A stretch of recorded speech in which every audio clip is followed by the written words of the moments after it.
In this video, I will walk you through some example items on a bank reconciliation in Lojix. From the Lojix main page, to access your bank reconciliations, you will go to the Accounting tab, then Banking and Bank Reconciliations. We will start with the April recon for our company checking account.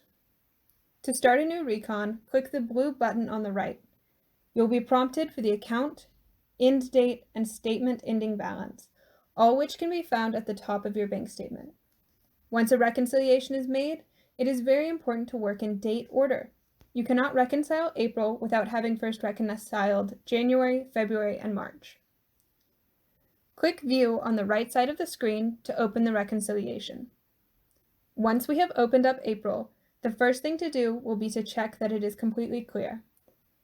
Using the radial selectors on the upper left-hand side, switch to the reconciled view. We can see here no lines have been reconciled yet, so we can start fresh with the April bank statement. If there were items marked as reconciled with a new month, that would be a sign that previous month was incomplete. Back on the unreconciled view, we can see all of the available entries.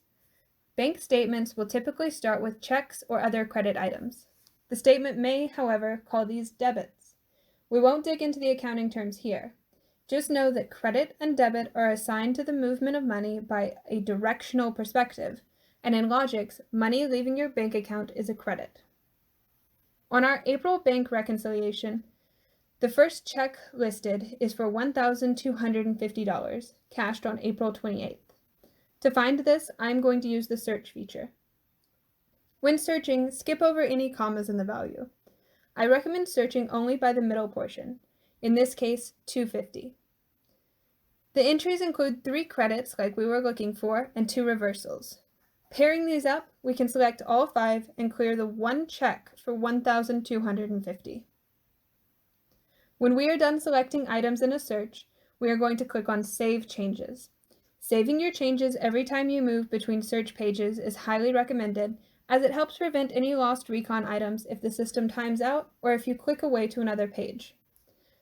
We can be sure all 5 selected entries have been marked as reconciled, as they have now disappeared from our unreconciled view. The next item on the bank statement is a check for $717 on April 2nd. The first thing to do is to search for 717. As there are no matching records, we can now try searching by date. Type in dates as 04/02. I still do not see a record for 717, but I do have 2 records that sum to that value and have the same vendor. We can select this pair of items, save our changes, and cross that off our bank statement. For deposits and debits, many of the same situations can arise. First, we will look at a $13,148.55 deposit made on April 14th. I'm going to start by searching for 414 because I can tell, based on the bank statement description, that this was a remote deposit, including multiple checks.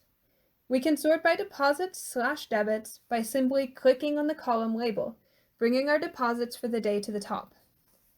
Then we can look to see which of these values sum to our $13,148.55. Be sure to sum up the change as well. Those cents can add up. Once we select the correct entries, we will save changes and move to the next. I have mentioned this before, but it's important enough to repeat. As you are scrolling and selecting items to reconcile, please remember to save your changes regularly. The page timeout is between 3 and 4 minutes, as the system is regularly checking and refreshing the entries. Reconciliation selections since your last save may be voided if too much time elapses. This applies to changing search pages as well. Once you have searched for and selected an item, save before searching for the next. Mass Select is not available in bank reconciliations, meaning you cannot hold down Shift and select more than one item at a time. Lojix bank reconciliations are designed this way to minimize group selection errors. Thank you for watching.